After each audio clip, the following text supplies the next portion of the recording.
ध्रुव बड़े थे और उत्तम छोटे थे। बड़े बड़े तूफान आए,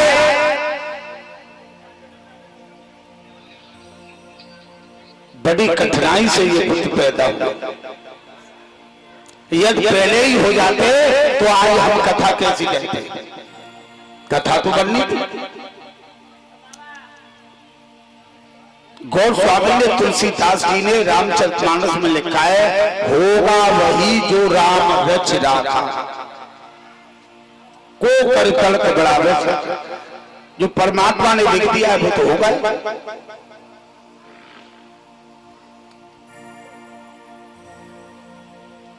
बड़ा विचार आते हैं।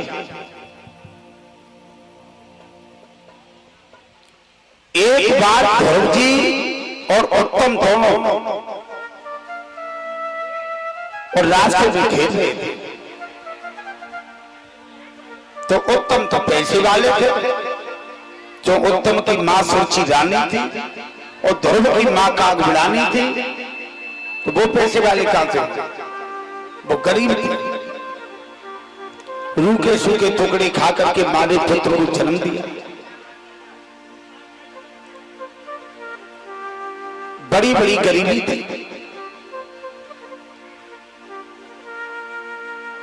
ध्रुव जी विचार करते, प्रेम आपस में इतना था,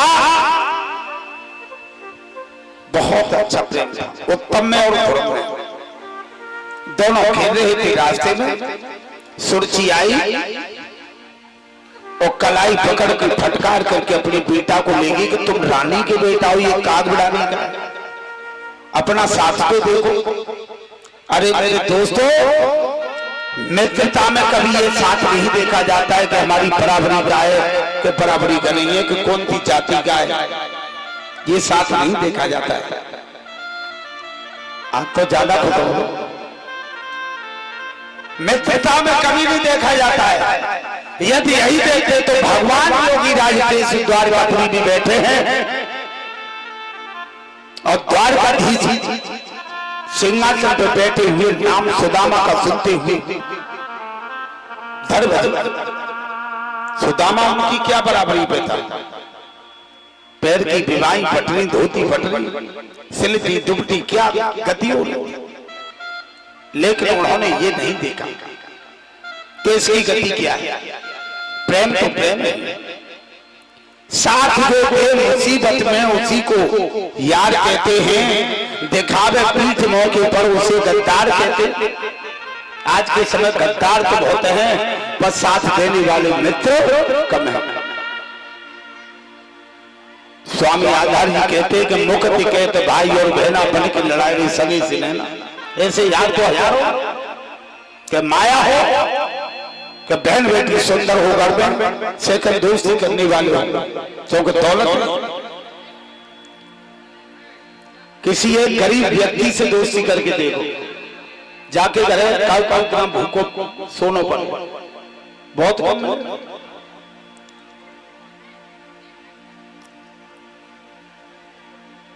ऐसा जग में है कोई नाही, वो माया पाए पाए मधुमाई। आज माया में चकना चूर है सोची, वो बच्चे को ले गई। दूसरा दिन हुआ तो हेलो, दूसरा दिन हुआ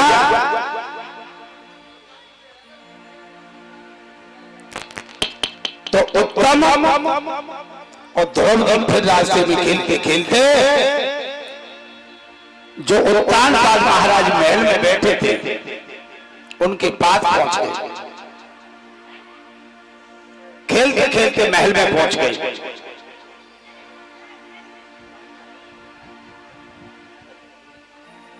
जब महल में पहुंचे तो ध्रुव जी गोला चेहरा था, घुंघराले बाल थे, बहुत अच्छे थे, अच्छी अच्छी आंखें, सुंदर चेहरा था। ध्रुव जी को देख करके उत्तानपाद महाराज अयोध्या नरेश चक्रवर्ती सम्राट राजा उन्हें देख करके प्रसन्न, बेटा को लिया और गोदी में बैठा। सुर्खियां देख रही थी, उत्तम वहीं खड़े थे, सुरुचि को बड़ा बुरा लगा। अष्टादश पुराणेषु व्यास वचनं परोपकाराय पुण्याय पापाय यत्पूर्णम् अहिंसा सत्याते परोपकारम है धर्म। आप लोगों को कष्ट देने लगे। सुरुचि आई और आकर कर कलाई पकड़ करके बेटा ध्रुव की खींच लिया गोदी से, तार सीधा तमाचा दिया। ध्रुव जी रो गए।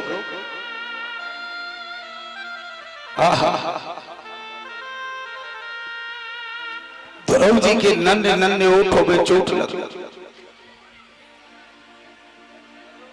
जैसे लाठी की मार खाकर के सर फिर भी फुसकार देता है। ध्रुव की आंखों में क्रोध,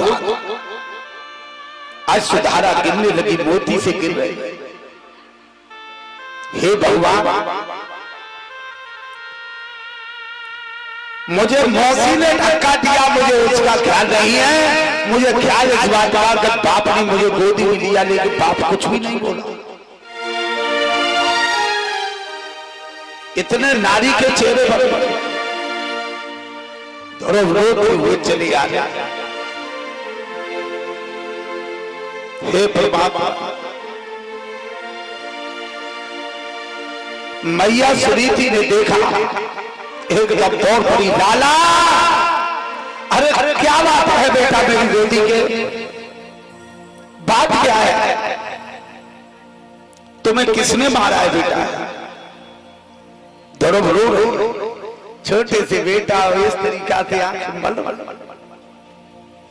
बेटा ध्रुव, मेरे कलेजा के तू बताओ तुमको किसने मारा है?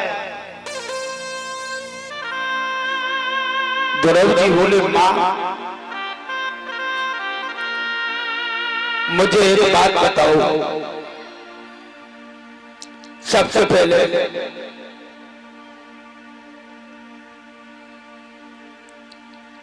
मेरा पिता कौन है?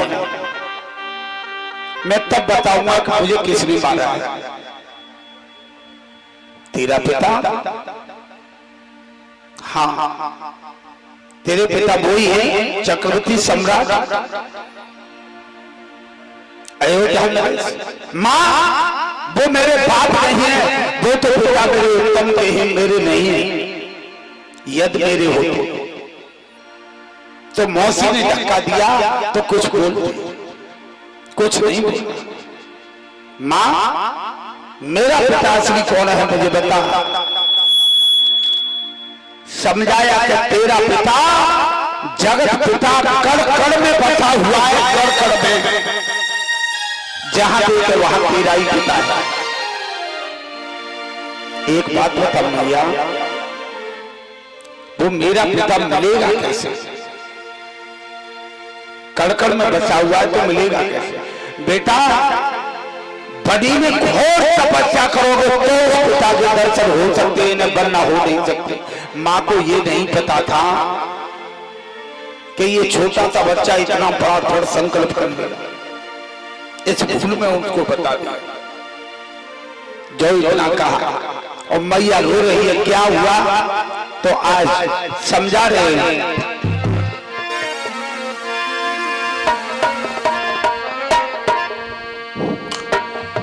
और बेटा मेरी गोदी के तुझको किसने रुलाया है?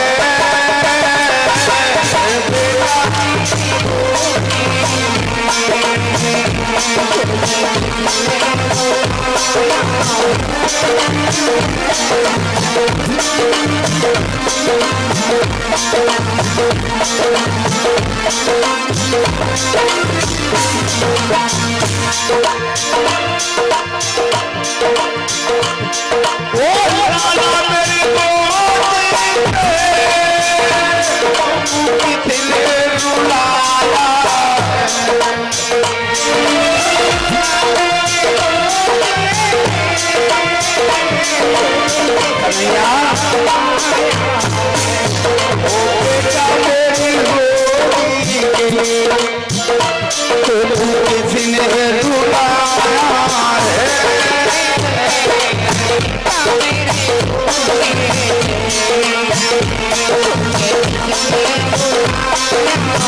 मैया धक्का लगाया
करके कहा अब मैं जा रहा हूं वन में तपस्या करूंगा। मेरा भी ये दृढ़ संकल्प है कि मैं अब अपने जगत पिता की गोद में बैठ करके ही आऊंगा।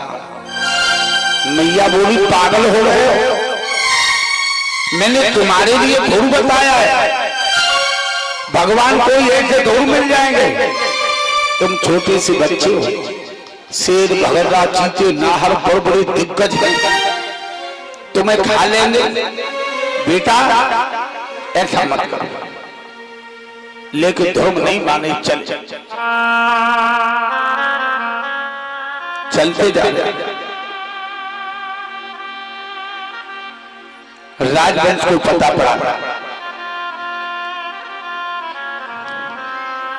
मंत्रियों ने कहा महाराज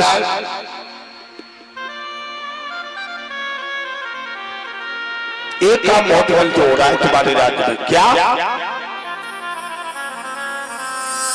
और स्वामी हमानू महाराज ने जाकर के कहा बेटा क्या तुम्हें इतने अपने घरवाली के चक्कर में जो अपनी अंश की संतान को भूल गए।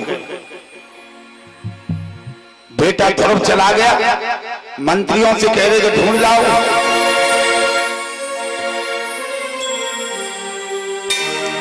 मंत्री से कहा जाओ कह दो आज से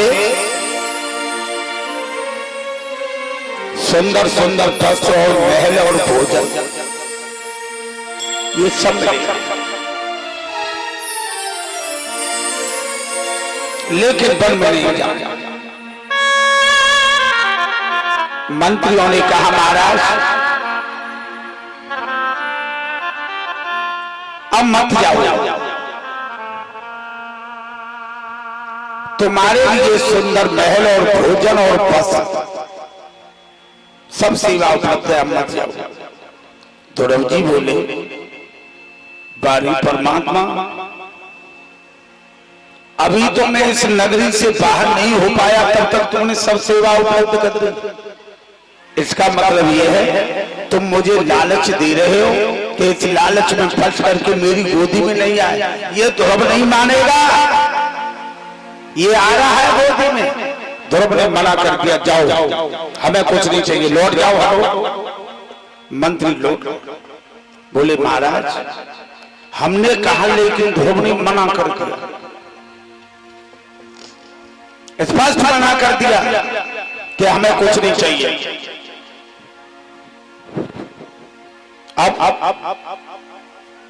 उत्तान कहने लगे अब क्या है देख रहे हो, कह दो आज से आधा राज्य ध्रुव जी का लेकर वन में तपस्या करने के लिए नहीं जाए, राजा बन।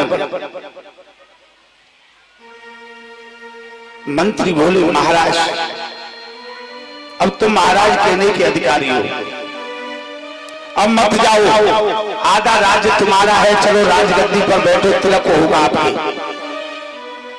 ध्रुव जी एकदम रो गए, पारे परमात्मा अभी क्या हाल हो रहा था मेरा, अब मुझे राजा बना दिया तेने। कोई देर नहीं लगी, आधा राज्य दे दिया ध्रुव जी को। आधा राज्य देने के पश्चात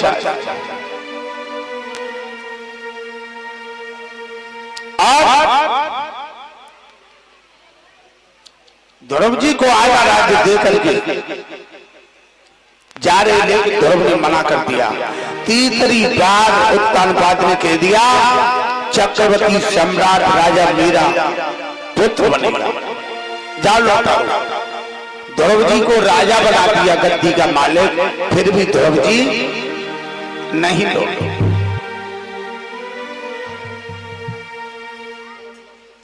ध्रुव जी नहीं लौटे,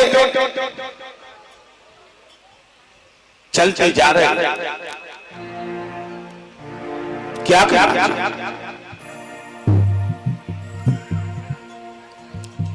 आगे बढ़कर के देव ऋषि नारद जी से भेंट हो गई।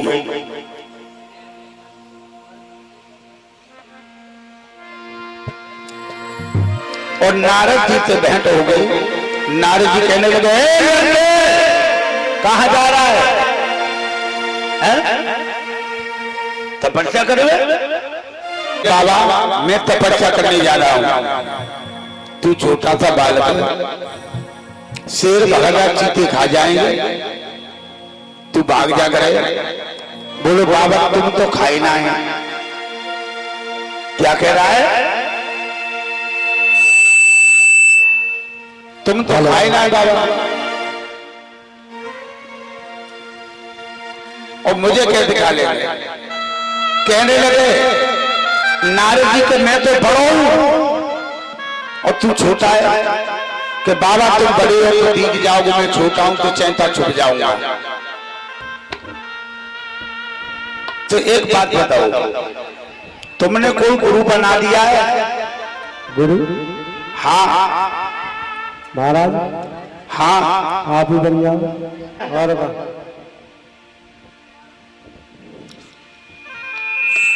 गोस्वामी ने चौपाई लिखी है, ध्यान करना।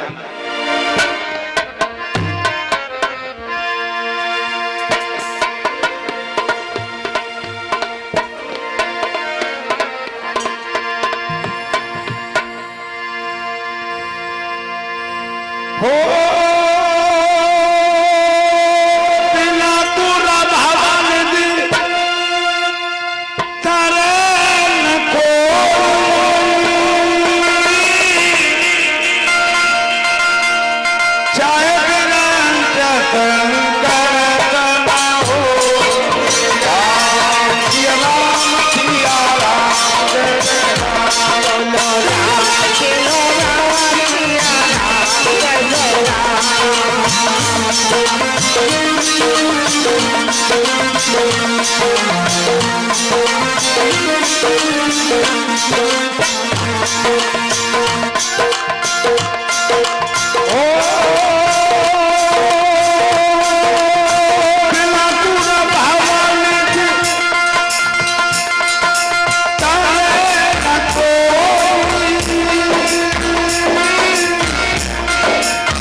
ध्यान करना।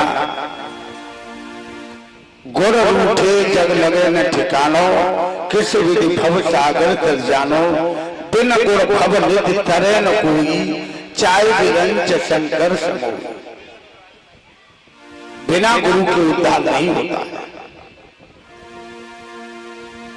से कह दिया कि लो ओम नमो भगवते वासुदेवाय। ये 12 अक्षर का मंत्र है, आप इसको प्रेम से जाप करना, तुम्हारा उद्धार होगा। ओम नमो भगवते वासुदेवाय। ठीक, आहा, मंत्र को लेकर के चले। यमुना मैया के किनारे ध्रुव जी पहुंच गए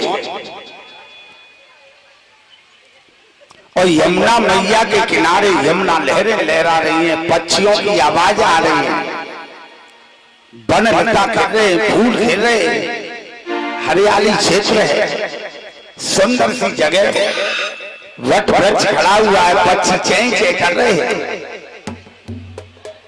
ध्रुव जी यमुना मैया में घुले और यमुना में घुल के हाथ पैर धोए और फसों से जल पिया और जल पी करके आकर लगा करके ध्रुव जी बैठे।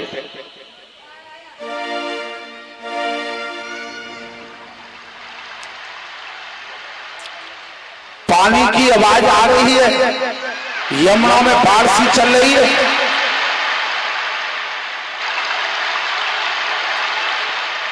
यमुना तेजी से चल रही है, मैं ध्रुव जी वट वृक्ष तन बैठे।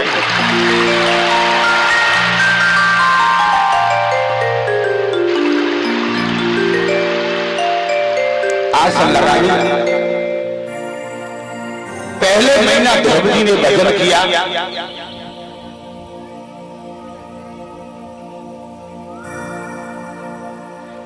पहले महीना ध्रुव जी ने भजन किया तो 3 दिन की समाधि लगाई और समाधि टूट गई तो ध्रुव जी को भगवान ने कैत का फल दे दिया और कैत को फल गिरो पको भाव। ध्रुव जी ने कहा खाने के लिए तो कोई व्यवस्था नहीं है। ध्रुव जी ने धरती में मारो और फट गया, उसका बीजा खा करके और हाथ धो के यमुना का पानी पी के फिर बैठे। 1 महीना ध्रुव जी ने कैत के फल से काटा था। दूसरा महीना ध्रुव जी को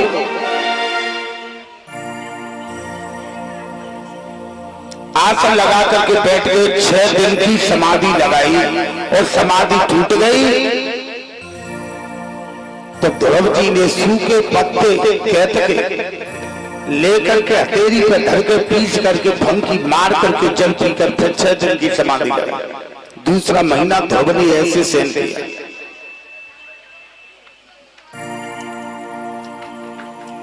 तीसरा महीना राजकुमार ध्रुव ने 9 दिन की समाधि लगाई और 9 दिन की समाधि लगाने पर जैसे समाधि टूटी, यमुना जी का जल पिया और फिर बैठ गए। 3 महीना जल पी करके काटा। तीसरा महीना। चौथा महीना राजकुमार ध्रुव ने 12 दिन की समाधि लगाई और 12 दिन की समाधि लगाने पर और फिर 12 दिन बाद नेत्र खुले तो मुख फाड़ करके हवा का आहार लिया। हवा का आहार लेकर के फिर बैठे। 4 महीना का 5वां महीना लगने पर राजकुमार एक पैर से खड़े हो गए और एक पैर के एक अंगूठे पर पूरा भजन सहन करके हाथ जोड़ करके अपनी सांप को खींच लिया। कोई मतलब नहीं खाने पीने से, ब्रह्म में लीन हो गए। जो ब्रह्म में लीन है सो धरती कांपने लगी, आकाश टूटने लगा, आवाज आने लगी भयंकर आकाश की। ये मालूम पड़ा पढ़ने वाले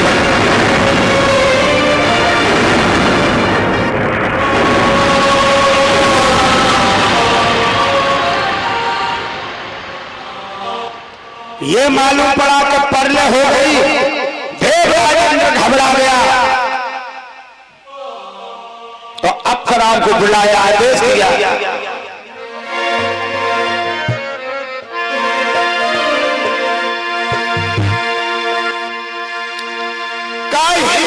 इंद्र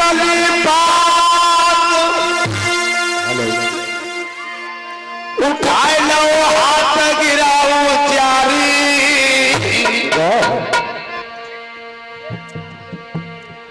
कोई तप की तपुआ कर रहो रे तपु कर रहो है बलना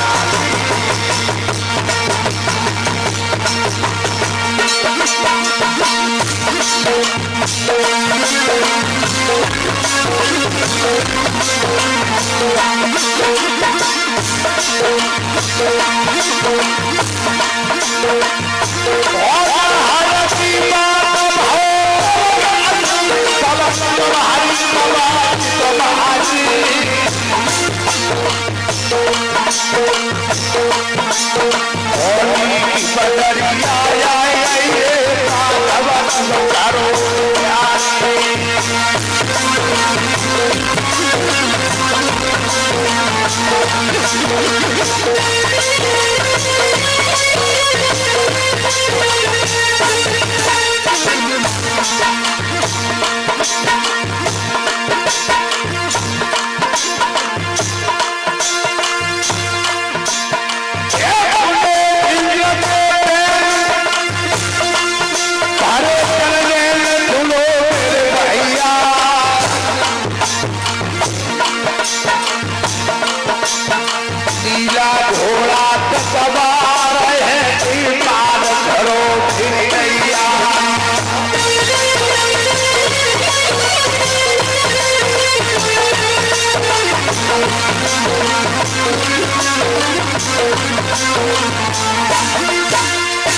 जल से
क्या कर रहा है?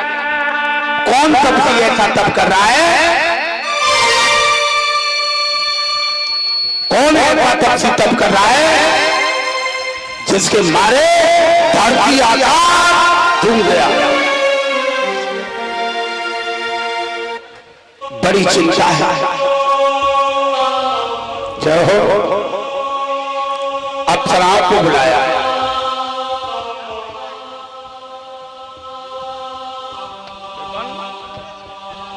अप्सराओं को बुलाया।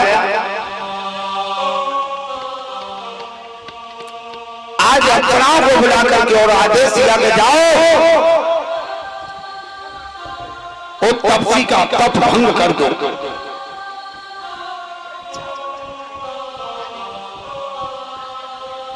तपसी का तप भंग कर दो। तो अप्सराएं जाकर के और रोने लगी, चिल्ला रही है, बेटा कछु मैया को रूप धारण करके जैसे मारो दिए तैसे।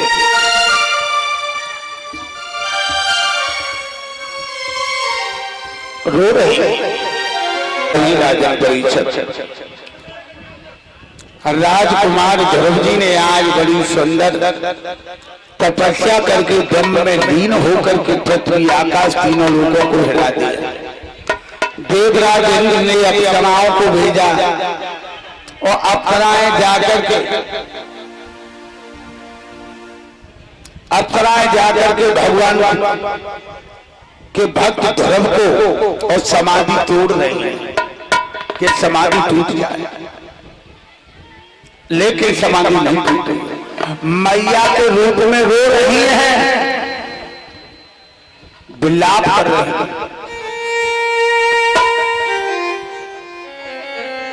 कोई नागरी बन करके पुरस्कार दे रही है।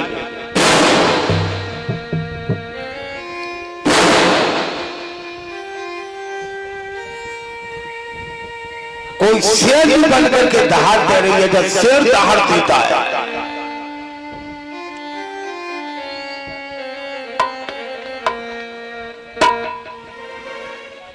बड़ी दिल में शंका है,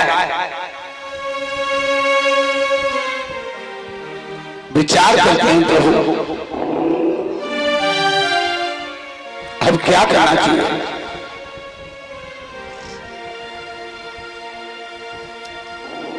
जब तक धरती आकाश हिला था तो नारद जी ने जाकर के भगवान विष्णु से कही कि महाराज मैं को धरेरो सरसैया पे हवाल को तो पड़ी जाता। क्यों? राजकुमार ध्रुव तपस्या कर रहा है, उसकी समाधि तोड़ गई है। अगर समाधि टूट गई तो धरती रसातल को चली जाएगी। शेष पुरस्कार के साथ जहर को उबल रहा है।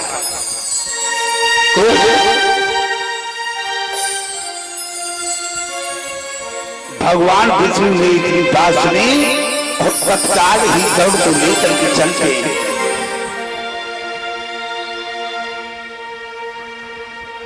आज गरुड़ को लेकर के भगवान जब चले जा रहे हैं,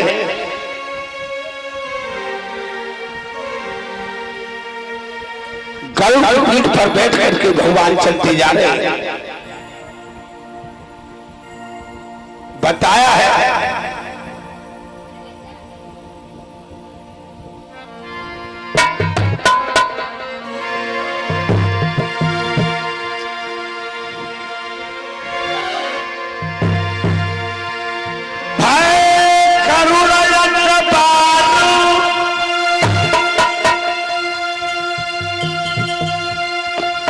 चले करतार सुनो करतारी,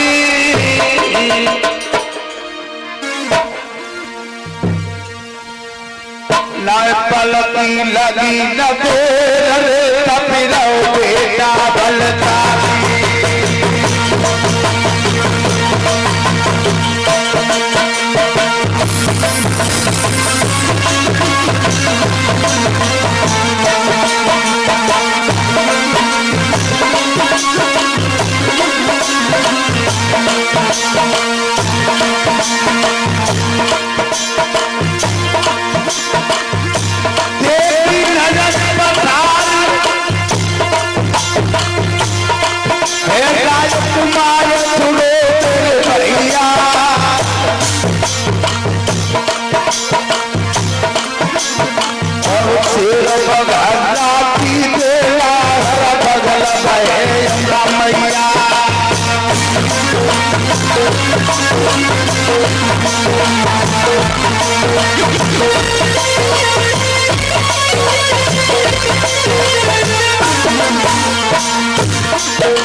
जो बेटा पर भगवान बीच में पहुंचे हैं, राजकुमार ध्रुव तपस्या कर रहे हैं, हाथ रखा सर पे अहम ब्रह्मास्त्र, और जो शक्ति को खेचा जो चित्त दिख रहा था ध्रुव जी को, ध्रुव जी चरणों में गिरे, तो ही भगवान ने अपनी भुजाओं से उठा करके छाती से लगा लिया।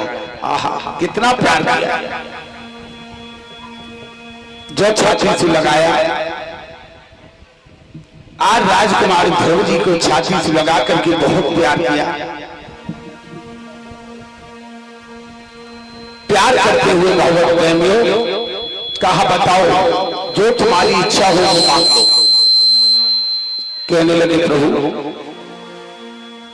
मेरी इच्छा थी वो तो मेरी पूर्ति हो गई। मेरी इच्छा ये थी कि जगत पिता की गोद में बैठूंगा, वो तो मेरी पूरी हो गई। लेकिन मेरे घर वाले क्या जानेंगे कि ये बैठा कि नहीं बैठा? ये कहेंगे झूठ बोल रहा, ऐसे तुम भगवान आ जाओगे तो गोद में बैठा। उन्हें बस संदेशा दे दो, चलो। देवराज इंद्र का ऐरावत हाथी मंगाया। हाथी मंगा करके ध्रुव जी को हाथी पे बैठा रहा, खुद गरुड़ की पीठ पे बैठ के अयोध्या में गए। तो ध्रुव जी ये लेकर के घर गए तो मौसी ने के बार दे लिए। मौसी बड़ी लज्जा की काल थी। क्यों? सब नगरी वाले यही कहते कि ये मौसी दाएं रहेगी, मौसी ने लीला बजाए दो। और मैया करोड़ों की पागल थी, माने अन्न जल खाना पीना सोना बैठना सब छोड़ दिया था, लगन केवल बेटा की तरफ थी। ध्रुव जी ने आकर के आवाज लगाई, मौसी मौसी के बार खोलो। मौसी मौसी के बार नहीं खोल रही। उसने बहुत अच्छा किया था, लज्जा के कारण आज के बाद नहीं खोले। मौसी आप देख लो, 5 साल की अवस्था पे नगरी को छोड़ के और यमुना मैया किनारे रहा, मुझे मौत से भी डर नहीं है। अगर मैं बैठ गया दरवाजे पे तो तुम बाहर निकलने के लिए परेशान हो जाओगे, यही धुनी लग जाएगी मेरी। मौसी बोली कि जिद्द को पक्को। जो निकल के आई, नत मस्तिष्क झुकाया, कहा मौसी तुम बुरा मानो, तुमने मेरे साथ अच्छा किया जो एक ही धक्का में परमात्मा से मिला दिया। अगर तुम धक्का नहीं मारती तो साथ में मैं परमात्मा की चरणों में नहीं जाता। चलो भगवान के दर्शन करा। उत्तानपाद महाराज को बुलाया और मां सुनीति को बुलाया। सुनीति को देखा, मां तुम कहती हो ये क्या कारण है?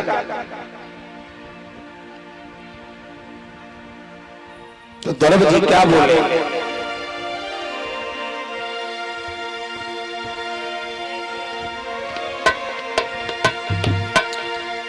ओ मैया पूजू तो बताए दे कोई कहा तो तू बाहरी कापुरी बोल गए बबुलारी तो कह गए भैया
आज भगवत प्रेमियों ध्रुव जी ने जैसे पूछा तो मैया कहने लगी बेटा मुझे किसी ने नहीं सताया केवल मुझे एक समस्या है जिस दिन से तुम गए हो उस दिन से मैंने पानी ओठों पर नहीं रखा और पलक से पलक लगाकर मैं एक क्षण भर सोई ध्रुव जी के पैरों से धरती खिसक गई। इसका मतलब सबसे ज्यादा तपस्या मेरी मैया ने की। पानी भी ओठों पर नहीं रखा भोजन तो बड़ी बात है और पलक से पलक लगा करके एक क्षण भी सेकंड भी सोई। धन्यवाद। चलो हे परमात्मा मेरी मैया को थोड़ी शक्ति दो। जो भगवान गरुड़ की पीठ पर बैठे कहा अहम ब्रह्मास्मि, जो ब्रह्मास्मि कहा मैया का एकदम सुंदर रूप हो गया, तलवारी रास्ता हो और प्रभु दर्शन दो। तो आज सुनीति और सुरुचि और उत्तान पाद तीनों खड़े और जो भगवान ने गरुड़ की पीठ पर चतुर्भुजी भगवान जो अहम ब्रह्मास्मि कहते हुए जो प्रकाश दिखाए और जो दर्शन हुए हैं सो एकदम तीनों की तीनों चरणों में गिर गए। धन्य बेटा ध्रुव धन्य, तुमने हमारे मुकद्दर को खोल दिया, हमें द्वारकाधीश मोड़ने मनोहर कन्हैया चतुर्भुजी के दर्शन करा दिया। जय हो। भगवान कहने लगे ध्रुव जी अब तुम मांग लो, अब हमें जाना है क्योंकि हमें और भी भक्त हैं, काफी हमारा काम है, मांग लो। तो ध्रुव जी ने क्या मांगा? आहा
प्रभु मिल जाए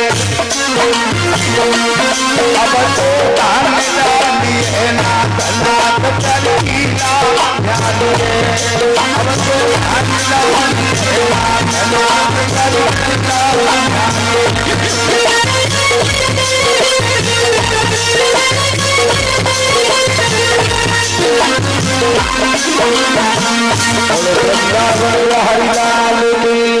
आज भगवान ने इतना वरदान कहा एवं वस्तु ऐसा ही वरदान देते हुए भगवान चतुर जी गण को लेकर के चले जाते हैं।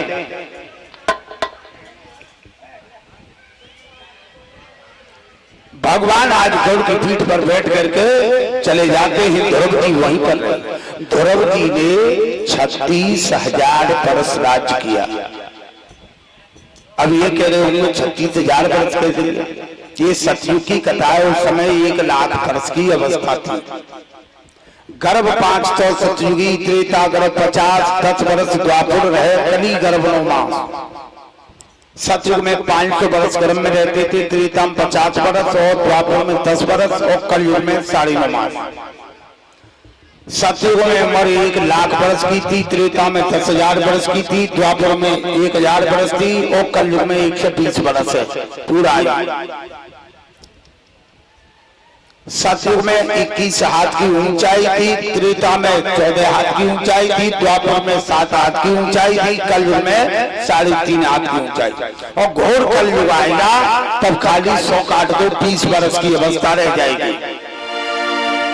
20 वर्ष में जवान अवस्था, बाल अवस्था सब कुछ बुढ़ापा पत लेगा और 3.5 बिलाद की लंबाई रह जाएगी। बिल्कुल समझ लो चिड़िया बकरिया दूध तक आते से घोर 821 वर्ष शेष रह जाएगी। 821 वर्ष तब निष्कलंक अवतार पृथ्वी तल पर होगा भगवान। ये श्रीमद् भागवत का लेख है, ज्योतिष आचार चंडू पंचांग का भी लेख है। ध्यान करना। आज बड़े प्रेम के साथ ध्रुव जी ने 36,000 वर्ष राज किया। ध्रुव जी के भाई उत्तम थे, हिमालय की तलाटियों में गए, मां यक्षों ने उन्हें मार डाला। यक्षों ने मार डाला। ध्रुव को पता चला कि भाई का वध कर दिया, एकदम क्रोध आया और क्रोध आकर के रोने लगे और धनुष बाण को उठा करके यक्षों से संग्राम को तैयार हुए। तब तक संतों ने कहा, अरे ध्रुव जी बड़े खनात ने तपस्या की, जन्म मरण के चक्कर में फिर पड़ रहे हो, परम तत्वज्ञानी होते। ध्रुव जी को शांत किया। शांत करते हुए आज बड़ा विचार करते हैं। ध्रुव जी अयोध्या नगरी में रहने लगे। शिशुपाल की पुत्री ब्रह्म के साथ में विवाह किया। ध्रुव जी के बाप उत्तानपाद को तो दुनिया व्याप कहते हैं, लेकिन हम बेटा की भी शादी बता रहे हैं। ध्रुव जी का विवाह शिशुपाल की पुत्री ब्रह्म के साथ में हुआ। कलप वत्सर नाम के 2 पुत्र थे ध्रुव जी के। दूसरी पत्नी थी वायु पुत्री इला।